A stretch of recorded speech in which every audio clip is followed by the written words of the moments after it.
Richard Holloway's knuckles turned white as he gripped the steering wheel. After a month in Singapore, all he'd wanted was to breathe in the familiar scent of his family's farm, the same soil his great-grandfather had tilled in 1901. Instead, dust clouded his windshield as bulldozers carved into his heritage. "What in God's name?" he whispered, his throat tightening. Where corn had stretched toward the horizon just 4 weeks ago, metal skeletons of buildings now rose like tombstones.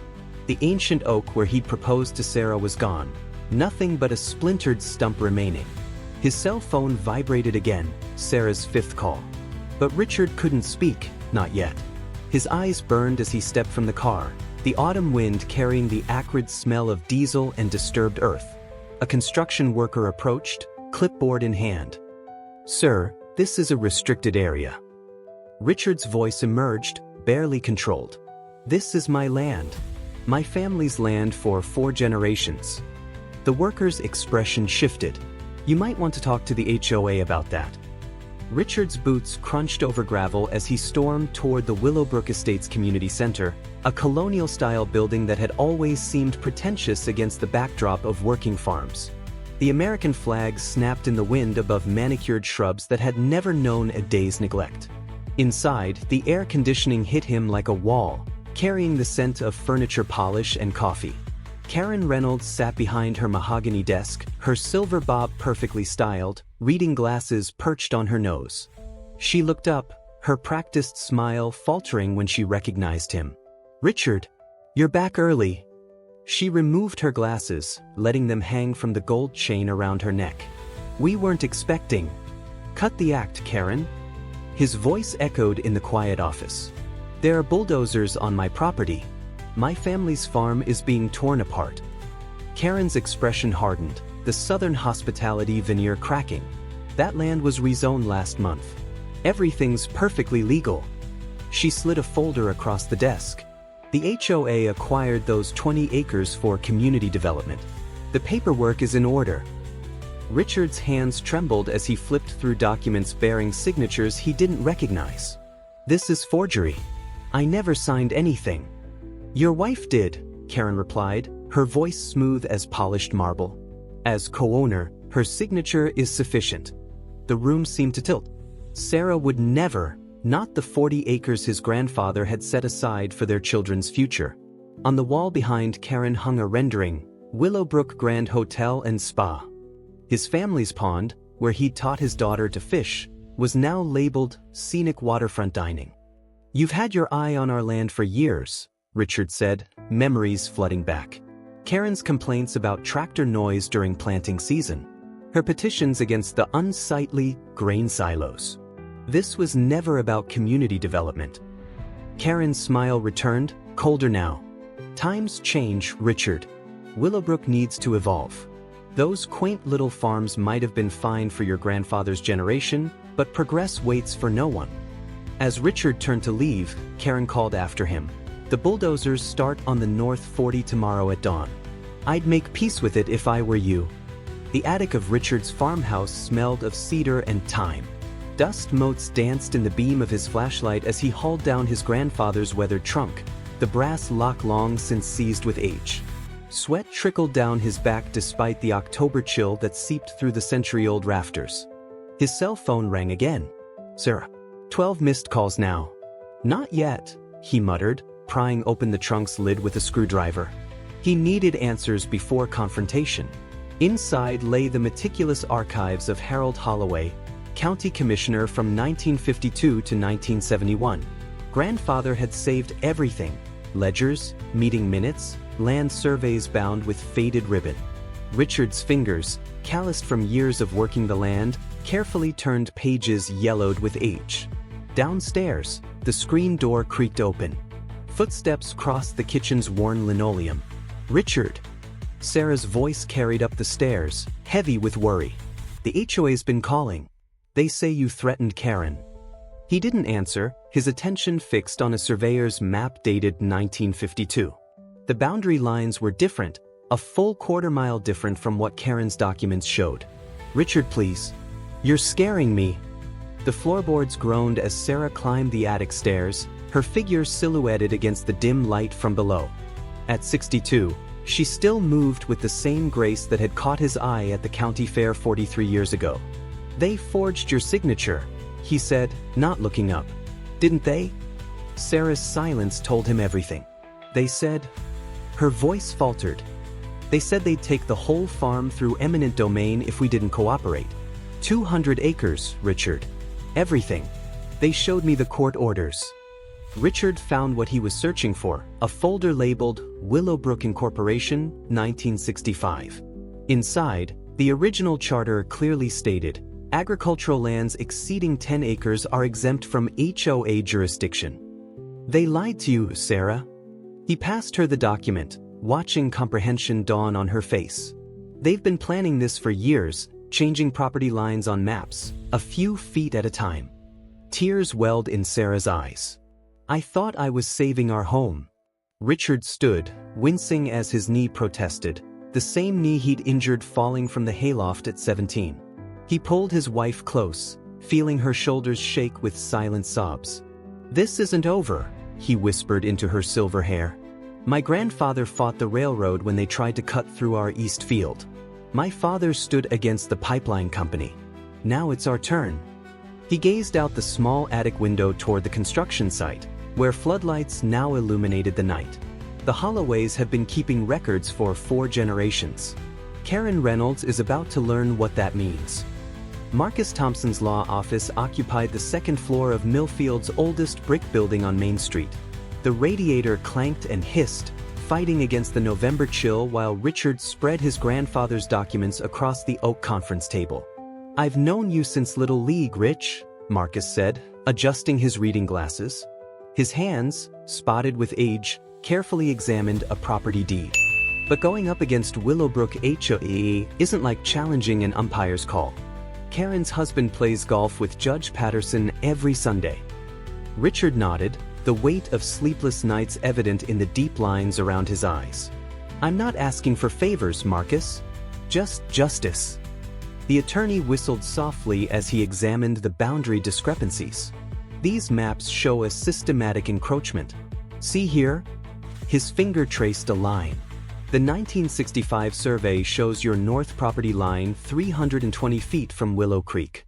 By 1987, official county records had it at 290 feet. Current HOA documents put it at 245 feet.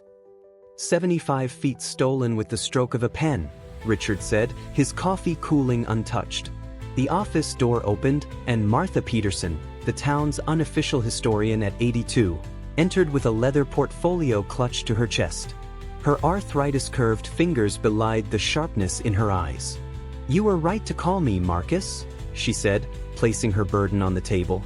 "The Historical Society has been documenting Willowbrook's creative interpretations of property boundaries for decades." She withdrew a faded newspaper clipping from 1973. "Your father's fight wasn't the first, Richard. The HOA tried this with the Abernathy farm, then the Winstons. Both families eventually sold under pressure."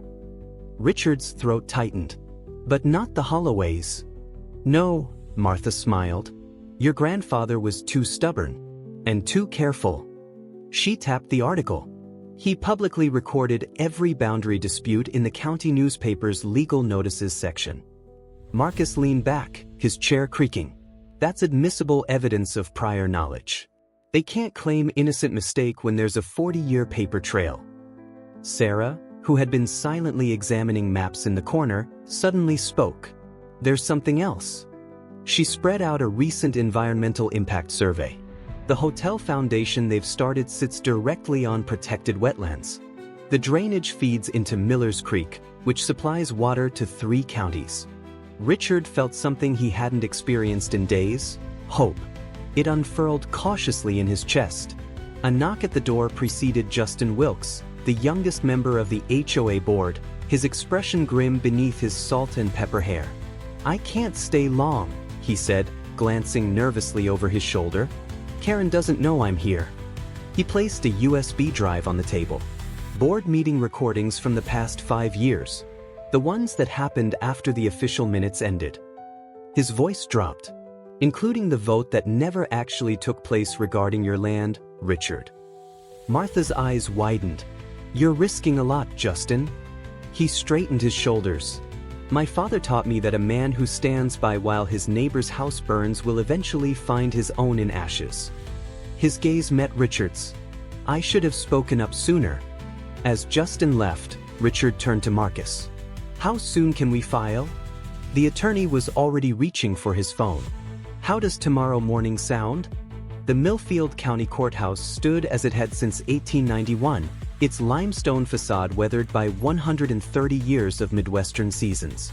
Richard paused at the base of the worn marble steps, adjusting his tie, the same navy silk he'd worn to his daughter's wedding.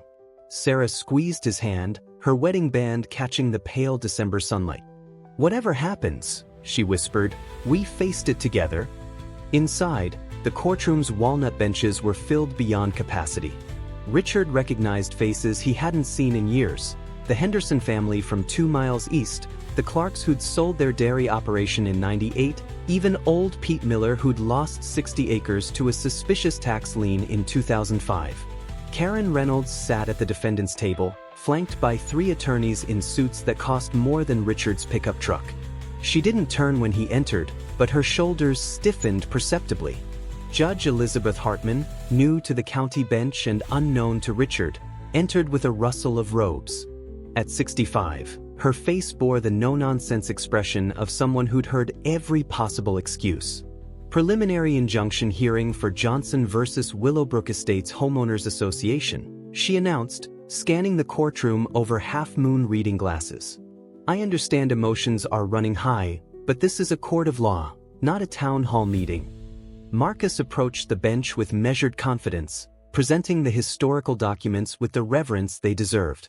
"Your Honor, these records establish a clear pattern of boundary manipulation spanning 5 decades. Karen's lead attorney, a silver-haired man with a Boston accent that seemed calculated to impress, dismissed the evidence with a wave. "Ancient history and clerical errors, Your Honor. The current legally binding documents clearly show." "If I may," Marcus interrupted, producing Justin's USB drive. "The board's own recordings tell a different story." The courtroom fell silent as Karen's voice filled the room. "Who cares about wetlands protection? By the time any environmental survey happens, we'll have a fait accompli. The Holloway farm is the last piece we need to complete the resort development. Their property values be damned, our investors are waiting." Color drained from Karen's face. Behind her, 3 rows back, Richard noticed Justin Wilkes sitting ramrod straight, his expression unreadable. Judge Hartman's gavel cracked like summer lightning. "Counselor, was this recording obtained legally?" Before Marcus could answer, another voice spoke up. "It was, Your Honor." All heads turned as Evelyn Braddock, the HOA's secretary for 22 years, stood. Her hands trembled but her voice remained steady. "I recorded all meetings as part of my official duties, including those after the minutes officially closed." She walked forward, her sensible shoes echoing on the hardwood. "I also have these." She placed a leather-bound ledger on the judge's bench. Financial records showing payments from Platinum Resort developers to individual board members, dating back 3 years, including a $175,000 wire transfer to Mrs. Reynolds last month. A murmur rippled through the courtroom. Judge Hartman's gavel fell again. "Your Honor," Karen's attorney began, "this is highly irregular." "No," the judge cut him off. "What's irregular is apparently everything about how the Willowbrook HOA conducts business." She turned to Karen. "Mrs. Reynolds, are you prepared to testify under oath about these financial transactions?" Karen's composure finally cracked. "This is a witch hunt. We were bringing progress, development, jobs. These farmers are living in the past." From the gallery, a voice called out, "These farmers feed your family, Karen." Richard turned to see his neighbor, Bill Henderson, on his feet. At 73, the 3rd-generation corn farmer still stood tall, his work-gnarled hand pointing accusingly. "You tried to take my south field 10 years ago. Called it unsightly when I wouldn't sell. Now I know why." One by one, others stood, each with a story of HOA harassment, boundary disputes, or coerced sales. Judge Hartman studied the scene, her expression thoughtful. Then she looked directly at Richard. "Mr. Holloway, it seems you've uncovered something much larger than a property dispute. I'm granting your injunction and ordering all construction halted immediately. Furthermore," she added, her gaze sweeping to Karen, "I'm requesting the district attorney review these materials for possible criminal charges." For the first time in weeks, Richard took a full breath, the vice around his chest finally loosening. Spring came early to Millfield County. The Bradford pear trees lining the courthouse square erupted in white blossoms, their sweet scent carried on winds that whispered promises of renewal. Richard stood at the edge of his north field, watching red-winged blackbirds flit among the cattails in the wetland that had nearly become a hotel foundation. 6 months had passed since Judge Hartman's ruling. 6 months of depositions, evidence hearings, and a community transformed. He leaned on his walking stick, his father's before him, and surveyed the land that 5 generations of Holloways had stewarded. The sound of tires on gravel announced Sarah's return from town. She parked their Ford F-150 beside the weathered fence post and walked toward him, clutching the Millfield Gazette. Her silver hair caught the afternoon sunlight, and despite everything, Richard felt the same flutter in his chest he'd experienced when they'd met at the 4-H Pavilion all those decades ago. "It's official," she said, holding up the newspaper. The headline read, "Willowbrooke dissolved by court order." Richard took the paper, the newsprint rough against his calloused fingers. Below the headline was a photo of Karen Reynolds leaving the courthouse, face hidden behind oversized sunglasses, her attorney shielding her from reporters' microphones. 3 years probation seems light for what she did," Sarah said, the bitterness in her voice still fresh. Richard nodded slowly. "But the restitution isn't. $2 million to affected property owners, plus the cost of restoring the wetlands." He glanced toward the construction site, or what remained of it. Environmental crews had spent weeks removing concrete and restoring the natural contours of the land.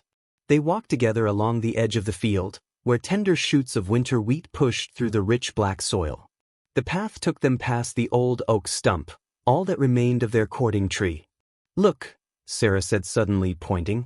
From the ragged wood, a tiny green sprout had emerged, an impossible oak seedling rising from its ancestors' remains. Richard knelt with effort, his knee protesting as he examined the miracle. "Life finds a way," he murmured. The distant rumble of engines drew their attention to the county road, where a procession of pickup trucks and farm vehicles approached. Bill Henderson's ancient John Deere led the convoy, followed by at least 20 others, neighbors, some Richard hadn't spoken with in years. The vehicles pulled into the farm's entrance, and people began to emerge, carrying tools, saplings, and picnic baskets. Bill approached first, his weathered face split by a grin. "Thought you might want some help restoring what those bulldozers tore up," he said, extending a hand rough with the same work that had shaped Richard's own. Martha Peterson hobbled forward, leaning on her grandson's arm. "The Historical Society took up a collection," she said, nodding toward a flatbed truck laden with young trees. 50 white oaks, just like the one you lost." Richard felt his throat tighten. "This isn't necessary, folks." Justin Wilkes stepped forward, looking both uncomfortable and determined. "Yes, it is. Some of us stood by too long while the HOA ran roughshod over people's rights." "Over your rights?" He gestured to the group behind him. "This is how we make amends." As the afternoon unfolded, Richard watched in wonder as his community, fragmented for so long by property disputes and HOA politics, came together on his land.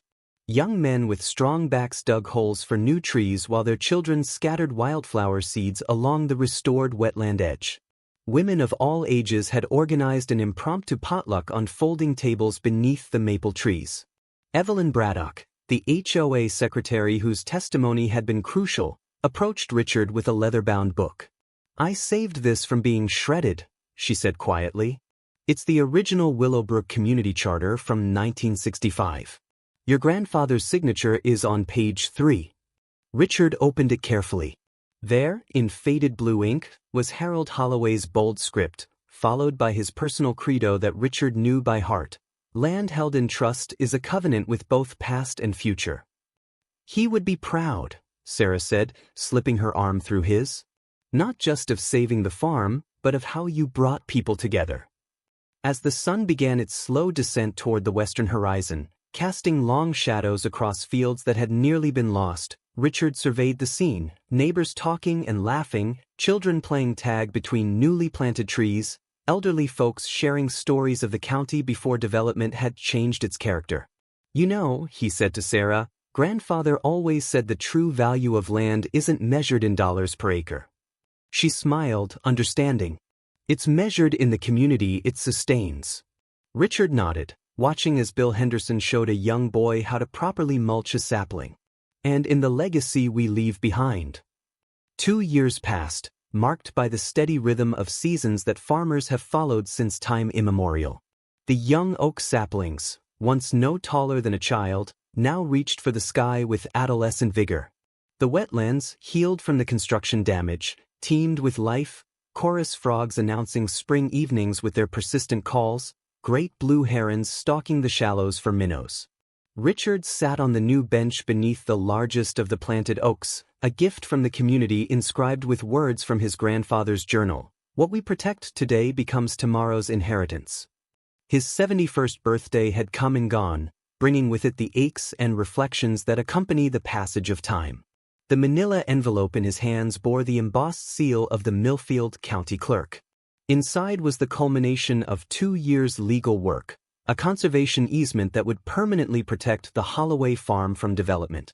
200 acres preserved for agricultural use and environmental stewardship, regardless of who owned the title deed in future generations. Penny for your thoughts, Sarah said, approaching with 2 glasses of sweet tea, condensation beating on the mason jars. She lowered herself beside him, her movements slower than they once had been but still graceful. Just thinking about time, Richard replied, taking a glass. How it changes everything and nothing.